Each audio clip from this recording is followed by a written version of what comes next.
A good-natured fellow. Levin did the same as Stepan Arkadyevitch and took the glass. Stepan Arkadyevitch's anecdote too was very amusing.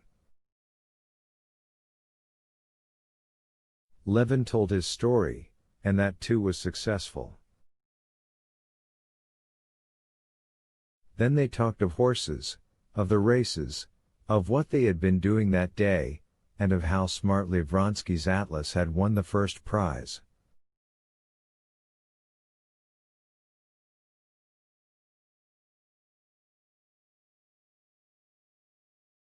Levin did not notice how the time passed at dinner.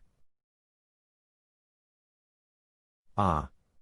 And here they are, Stepan Arkadyevitch said towards the end of dinner, leaning over the back of his chair and holding out his hand to Vronsky, who came up with a tall officer of the guards.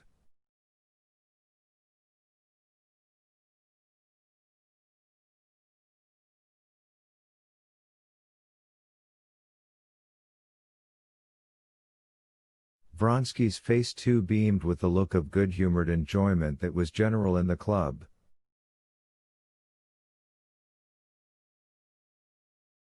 He propped his elbow playfully on Stepan Arkadyevitch's shoulder, whispering something to him, and he held out his hand to Levin with the same good-humored smile.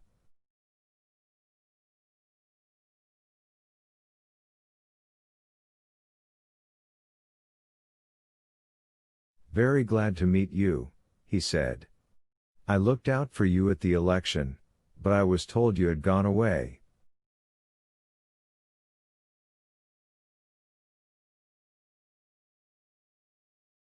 "Yes, I left the same day." "We've just been talking of your horse." "I congratulate you," said Levin. "It was very rapidly run."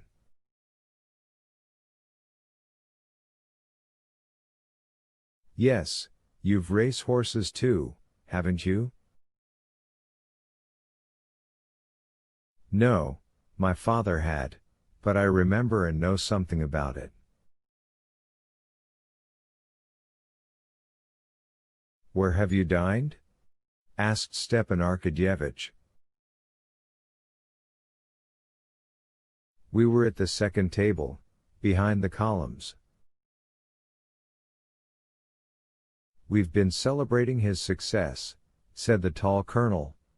"It's his second imperial prize. I wish I might have the luck at cards he has with horses."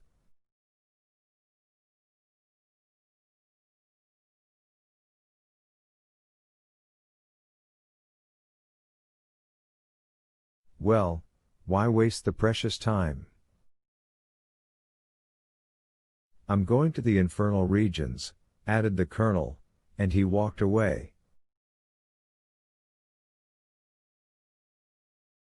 "That's Yashvin," Vronsky said in answer to Turofson, and he sat down in the vacated seat beside them.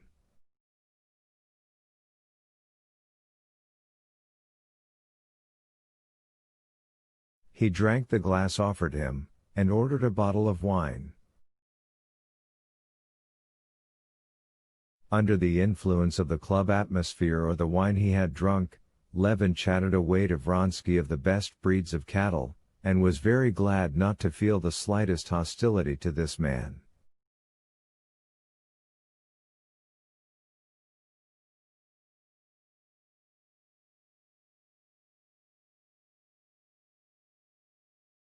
He even told him, among other things, that he had heard from his wife that she had met him at Princess Marya Borisovna's.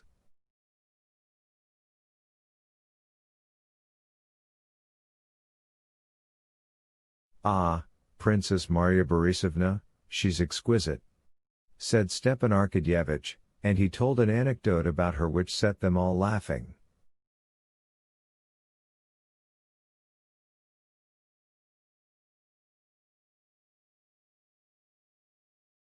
Vronsky particularly laughed with such simple-hearted amusement that Levin felt quite reconciled to him.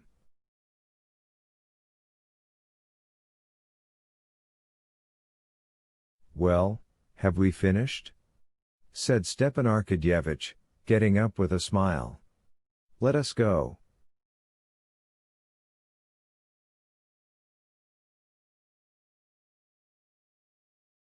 Chapter 8.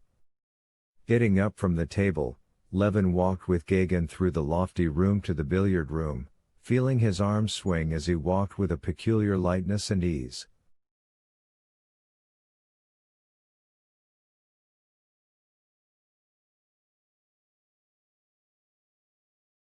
As he crossed the big room, he came upon his father-in-law. "Well, how do you like our temple of indolence?" said the prince, taking his arm. "Come along, come along."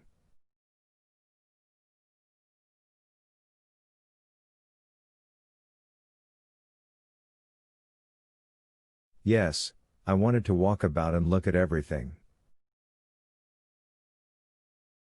It's interesting." "Yes, it's interesting for you.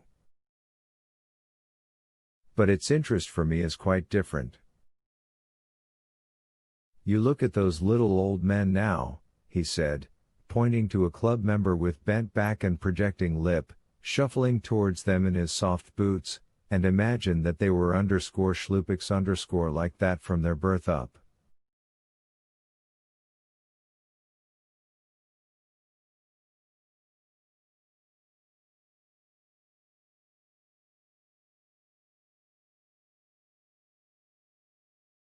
How _schlupiks_? I see you don't know that name. That's our club designation. You know the game of rolling eggs, when one's rolled along while it becomes a _schlupik_.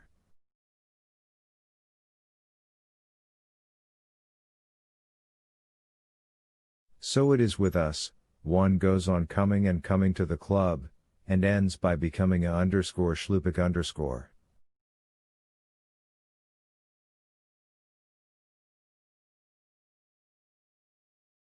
Ah, you laugh. But we look out, for fear of dropping into it ourselves.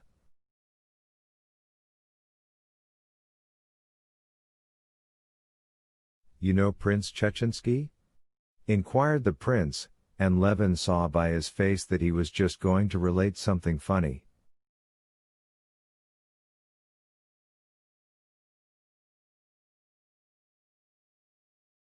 No, I don't know him. You don't say so. Well, Prince Chechensky is a well-known figure. No matter, though. He's always playing billiards here.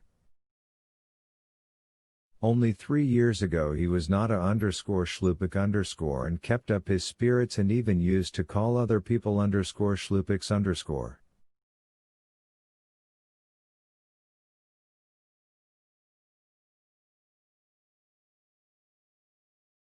But one day he turns up, and our porter, you know Vasily? Why, that fat one, he's famous for his _bon mot_.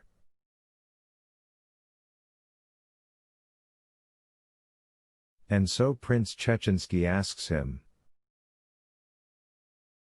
"Come, Vasily, who's here? Any _schlupiks_ here yet?" And he says, "You were the third." Yes, my dear boy, that he did. Talking and greeting the friends they met, Levin and the prince walked through all the rooms, the great room where tables had already been set, and the usual partners were playing for small stakes, the divan room, where they were playing chess, and Sergei Ivanovich was sitting talking to somebody, the billiard room, where, about a sofa in a recess, there was a lively party drinking champagne. Gagin was one of them. They peeped into the infernal regions, where a good many men were crowding round one table, at which Yashvin was sitting.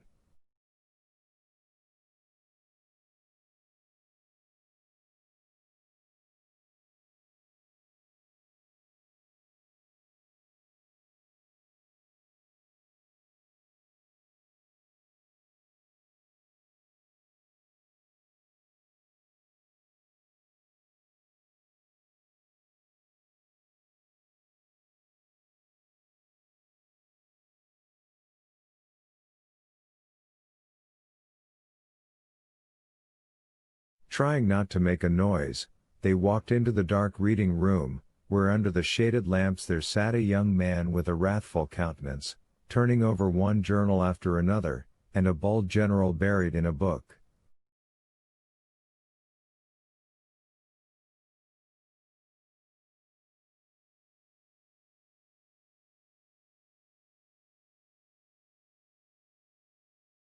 They went, too, into what the prince called the intellectual room, where three gentlemen were engaged in a heated discussion of the latest political news.